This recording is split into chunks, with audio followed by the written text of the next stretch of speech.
கடந்த மாதம் 14ஆம் தேதி தொடங்கிய தமிழ்நாடு சட்டப்பேரவை கூட்டத்தொடர் இன்றுடன் நிறைவடைகிறது. நேற்றைய தினம் காவல்துறை மானிய கோரிக்கையில் பேசுகின்ற போது நான் மாண்புமிகு தமிழ்நாடு முதலமைச்சர் அவர்களுக்கு தமிழ்நாட்டில் வாழ்கின்ற அனைத்து காவலர்களில் தொடங்கி டிஜிபி வரையிலான காவல்துறையில் இருக்கின்ற பல்வேறு அவர்களுக்கான பிரச்சனைகளை குறித்து பேசினேன். அதில் சுமார் 40 கோரிக்கைகளை முன்வைத்திருந்தேன். அதில் பல கோரிக்கைகளை மாண்புமிகு தமிழ்நாடு முதலமைச்சர் அவர்கள் நிறைவேற்றியிருக்கிறார்கள்.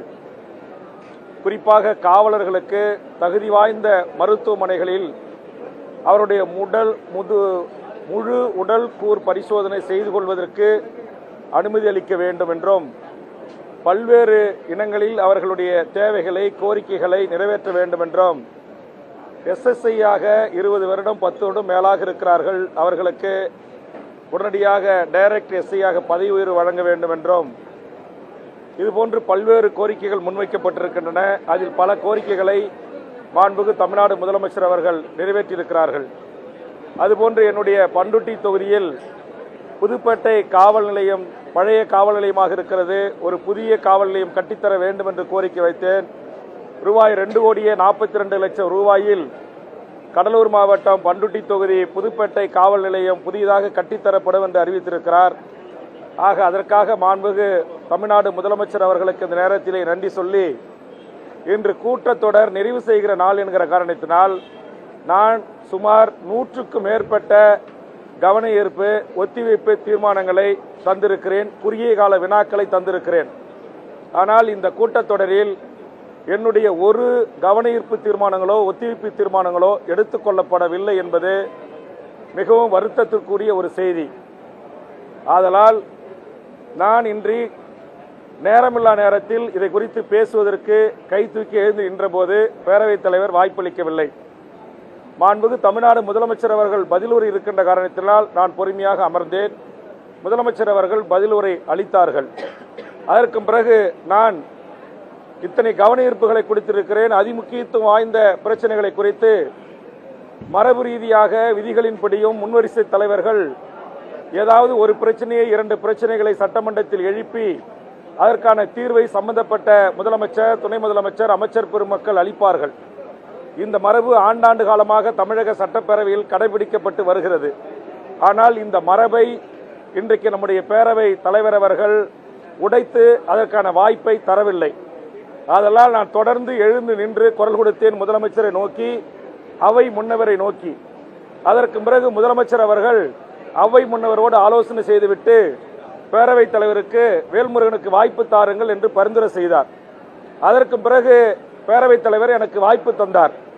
நான் முதலமைச்சர் அவர்கள் என் தொகுதியிலேயே காவல் நிலையம் அமைத்ததற்கும் என்னுடைய கோரிக்கை ஏற்று காவலர்களுக்கு பல சலுகைகளை அறிவித்ததற்கும் நன்றி சொல்லிவிட்டு, மிக அதிமுக்கியத்துவம் வாய்ந்த பிரச்சனையான என்னுடைய கடலூர் மாவட்டம், என்னுடைய பகுதியான நான் வாழ்கின்ற பகுதியான நெய்வேலியில் நூற்றுக்கணக்கான கிராமங்களுக்கு குடிநீர் விநியோகம் செய்கின்ற அங்கிருக்கிற ஏரிகள், ஆறுகள், நீர்நிலைகள், அங்கிருக்கிற கேணி என்று சொல்லக்கூடிய கிணறுகள், அதுபோன்ற ஆழ்துளை கிணறுகள், மக்கள் பயன்பாட்டில் வீடுகளிலே கட்டி வைத்திருக்கின்ற தொட்டிகளிலே திடீரென்று தமிழ்நாட்டைச் சேர்ந்த தமிழக அரசால் அங்கீகரிக்கப்பட்ட பூவுலகின் நண்பர்கள் என்று சொல்லக்கூடிய அமைப்பு அங்கு ஆய்வை மேற்கொண்டு மனித உயிருக்கு பேராபத்து விளைவிக்கக்கூடிய பாதரசம், நிக்கல் மற்றும் காட்மியம், ஜிங்க், போரா போன்ற பலவகை உலோகங்களும் கெமிக்கல்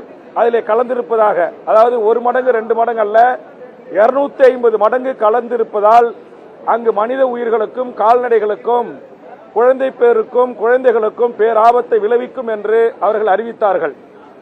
அப்போது ஒன்றிய அரசின் சார்பாக NLC நிர்வாகத்தின் சார்பாக இது தனியார் NGO அல்லது பூவுலகின் நண்பர்கள் என்கிற அமைப்பில் அறிக்கையில் உண்மையில்லை என்று அங்கு மக்களை ஏமாற்றிக் கொண்டிருந்தார்கள். இதை தானாக முன்வந்து விசாரித்த நம்முடைய பசுமை தீர்ப்பாயமும் இது வழக்காக பதிவு செய்யப்பட்டிருக்கிறது. இந்த சூழலில் தமிழ்நாடு அரசின் மாசு கட்டுப்பாடு வாரியத்திடம் நான் தொடர்ந்து வலியுறுத்தியின் பேரில் அறிக்கைகள் பத்திரிகையாளர்களாக வலியுறுத்தின் அடிப்படையில் அவர்கள் நம்முடைய தமிழ்நாடு அரசு கட்டுப்பாட்டில் இருக்கிற தமிழ்நாடு மாசு கட்டுப்பாட்டு வாரியம் ஆய்வு செய்து அந்த ஆய்வின் போது தற்போது 155 மடங்கு பாதரசம் உள்ளிட்ட நான் சொன்ன இந்த மக்களுக்கு பாதிப்பை ஏற்படுத்தக்கூடியவை இருப்பது என்பதை உறுதி செய்திருக்கிறார்கள். ஆதலால் இந்த அறிக்கை வெளிவந்த உடனேயே நான் மாண்புமிகு பேரவைத் தலைவர் அவர்களை சந்தித்து, மாண்புமிகு சுற்றுச்சூழல் மற்றும் நிதித்துறை அமைச்சர் அவர்களை சந்தித்து, இப்படி என் மாவட்டத்து மக்களுக்கு ஒரு பேராபத்து இருக்கிறது, இதை குறித்து நான் கவன ஈர்ப்பு தந்திருக்கிறேன், இதற்கு எனக்கு உரிய பதில் கிடைக்க வேண்டும், அந்த மக்களுக்கு நியாயம் கிடைக்க வேண்டும். தமிழ்நாடு அரசு இனி அங்கு சுரங்கங்களை விரிவாக்கம் செய்யக்கூடாது, சுரங்கங்களை உருவாக்குவதற்கு நிலத்தை கையகப்படுத்தக்கூடாது என்கிற கொள்கை முடிவு எடுக்கப்பட வேண்டும் என்பதை குறித்து ஒரு கவன ஈர்ப்பை அரசின் கவனத்தில் ஈர்ப்பதற்காக தொடர்ந்து நான் போராடி வந்தேன். ஆனால் அதற்கான வாய்ப்பு எனக்கு மறுக்கப்பட்டன. இன்று இதை குறித்து மிக முக்கியமாக சட்டப்பேரவை கூட்டத்தை நிறைவு செய்கின்ற காரணத்தினால் இதை குறித்து நான் மாண்புமிகு முதலமைச்சர், நிதியமைச்சர், சுற்றுச்சூழல் அமைச்சர் கவனத்தை ஈர்ப்பதற்கு முற்பட்ட போது இதை குறித்து, இந்த பாதிப்புகளை குறித்து, இந்த புள்ளி விவரங்களை குறித்து முழுவதுமாக பேச என்னை அனுமதிக்காமல் பேரவைத் தலைவர் அவர்கள் அடுத்தடுத்த அஜெண்டாவுக்கு செல்வது ஏற்புடையதல்ல, ஜனநாயக மாண்புகள் அல்ல, மரபுகள் அல்ல. முன்வரிசை தலைவர்களுக்கு தர வேண்டிய ஒரு நிமிடங்களை கூட இந்த கடைசி கூட்டத்தொடரில் தராமல் அவர் வெறும் நன்றி சொல்வதற்கு மட்டுமே நேரத்தை எடுத்துக் கொள்ளுங்கள் அல்லது முதலமைச்சர் அவருடைய துறையின் மீது மட்டும் கோரிக்கை வைத்து நீங்கள் அமருங்கள் என்று உத்தரவிடுவது என்பது இது ஜனநாயக மாண்பல்ல, மரபல்ல. இதை மாண்புமிகு முதலமைச்சர், அவை முன்னவர்கள் கருத்தில் கொள்ள வேண்டும். இனிவரும் காலங்களில் இதுபோன்ற வரலாற்று சிறப்புமிக்க இந்த அவையில் மரபுகள் உடைத்தெறியப்படுவதை ஒரு காலம் ஏற்றுக்கொள்ள முடியாது என்று நான் இங்கு பதிவு செய்து, இந்த பத்திரிகை ஊடக நண்பர்களின் சார்பாக நம்முடைய மாண்புமிகு முதலமைச்சர், அவை முன்னவர்கள் இதை ஆலோசிக்க வேண்டும். இனிவரும் காலங்களில் இதுபோன்று நடக்கக்கூடாதவாறு பார்த்துக் கொள்ள வேண்டும் என்பது என்னுடைய பெரும் விருப்பம். ஆக NLC-யால் பாதிக்கப்பட்ட மக்களின் சார்பான இந்த குரல் பொதுமக்களுக்கு மிகப்பெரிய பேர் அபாயம் ஏற்பட்டிருக்கிறது. இனி ஒன்றிய அரசு கடலூர் மாவட்டத்தில் எந்த ஒரு கிராமத்திலும் நிலத்தை கையகப்படுத்தக்கூடாது. இந்த கோரிக்கை உள்ளிட்ட பல கோரிக்கைகளுக்காக போராடிய வானராயபுரம் பஞ்சாயத்தைச் சேர்ந்த பொதுமக்கள், படித்த இளைஞர்கள், NLC-யிலே பணி செய்கின்ற இளைஞர்கள், ஒப்பந்த பணியாளர்கள், தாய்மார்கள் என்று அவர்கள் அனைவர் மீது உண்மைக்கு மாறான பொய் வழக்கு போடப்பட்டிருக்கிறது. அதை உடனடியாக திரும்ப பெற மாண்புமிகு முதலமைச்சர் அவர்கள் உத்தரவிட வேண்டும். இது குறித்து மாண்புமிகு முதலமைச்சருக்கு ஏற்கனவே நான் கடிதம் கொடுத்திருக்கிறேன் என்று இன்று இந்த அவையின் கவனத்தை ஈர்த்திருக்கிறேன். இதற்கு அடிப்படை காரணம், நாங்கள் அங்கு வாழ்வதற்கு தகுதியற்ற மண்ணாக NLC-யை சுற்றி இருக்கிற ஆயிரக்கணக்கான கிராமங்கள், நூற்றுக்கணக்கான கிராமங்கள், பல லட்சம் மக்கள் தள்ளப்பட்டிருக்கிறார்கள். அதனால் ஒன்றிய அரசுக்கு இனி தமிழ்நாடு முதலமைச்சரும் தமிழக அரசும் ஒத்துழைப்பு தரக்கூடாது. நிலத்தை கையகப்படுத்துகின்ற தமிழ்நாடு அரசு நில ஆணையரகம் அல்லது நில எடுப்பு DRO, RDO, தாசில்தார்களை NLC-யிலே அனுமதிக்க கூடாது என்பதான வேண்டுகோளை பேரவையில் பேசுவதற்கு வாய்ப்பு இல்லாத காரணத்தினால் எனது அருமை பத்திரிகை ஊடக நண்பர்களின் சார்பாக முன்வைத்து, இதுக்காக நியாயம் கேட்டு போராடிய அப்பாவி பொதுமக்கள் மீது போடப்பட்ட வழக்குகளை அனைத்தும் திரும்ப பெற வேண்டும் என்று கோரிக்கை வைக்கிறேன். நன்றி, வணக்கம். 1.5 லட்சம் அரசு பணியிடங்களை தற்காலிக பணிகளாக மாற்றி அரசாணை வெளியிட்டிருக்கிறது. அதை குறித்து நாளை நான் விரிவான ஒரு பத்திரிகையாளர் சந்திப்பு கட்சி அலுவலகத்தில் நடத்திருக்கிறேன், அப்போது பேசுகிறேன். இதனுடைய முக்கியத்துவம், பாதரசத்தினுடைய அளவு 255% இருக்கிறது. இதில் இன்னும் ஒரு மோசடி வேலைகளை NLC அதிகாரிகள் செய்திருக்கிறார்கள்.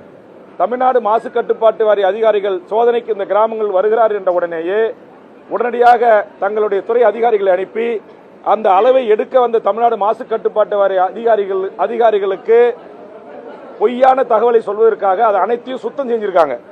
அனைத்து கிணறுல இருந்த தண்ணி, தொட்டில இருந்த தண்ணியை அவங்க இறைச்சி தேக்கி வச்சிருந்த தண்ணியை ஃபுல்லா டிரைனேஜ் பண்ணிட்டு அதை நல்லா கழுவிட்டு ஃப்ரெஷ்ஷா ஏற்றிருக்காங்க. அப்படி ஏற்றிய போது கூட 155% அபாயகரமான, மிக மோசமான பாதரசு, காட்மினியம் போன்ற உலோகங்கள் இதெல்லாம் இருந்திருக்கு. ஆக இது ஒரு மோசமான ஒரு நடவடிக்கை. NLC-யை விரிவாக்கம் செய்வதற்கு தமிழ்நாடு அரசு அனுமதிக்க கூடாது. இதுதான் என்னுடைய கோரிக்கை. நன்றி.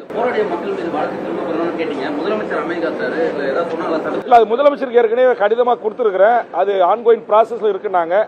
அதனால இப்ப முதலமைச்சர் கண்டிப்பா அதை வழக்க தள்ளுபடி செய்வோம் என்று ஒரு அலுவலகத்தில் சந்தித்த போது உத்தரவிட்டிருக்கிறார். ஆனால் அதை செய்யணும் அப்படின்ற ஒரு வலியுறுத்துவதற்கு தான் இருந்தால் அதுக்கு தான் வாய்ப்பு கிடைக்கல. அதை நான் இப்போது பதிவு பண்ணிட்டேன். நன்றி.